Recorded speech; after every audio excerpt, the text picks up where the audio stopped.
I knew with SOLIDWORKS I could take it from first idea to finished products. SOLIDWORKS is really is the go-to tool for doing 3D CAD type work. It's incredibly intuitive, it's easy to get up and running very quickly, and it seems to be very common language amongst a lot of the startup community right now. I started using SOLIDWORKS to create Mouse.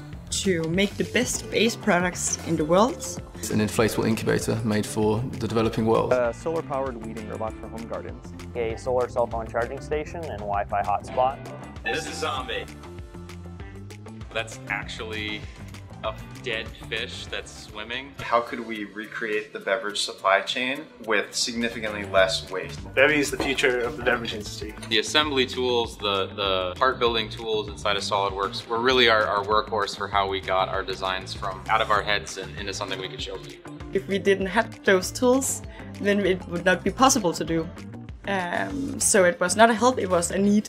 So all our sheet metal design is done in SOLIDWORKS, all our CAD modeling is in SOLIDWORKS. We use SOLIDWORKS to manage a lot of our bill of materials. I became an engineer because I like making things. It's a really satisfying feeling to say we have gone from just a simple sketch and a piece of paper and an idea and taken that from nothing all the way through a fully detailed CAD model that we can manufacture. And we're going to have actual parts coming off the line within a month.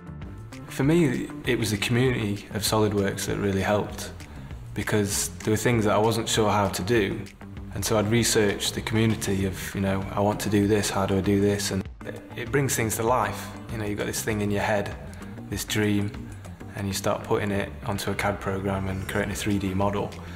You can really start to feel, oh wow, this could potentially be something. SOLIDWORKS is really everywhere.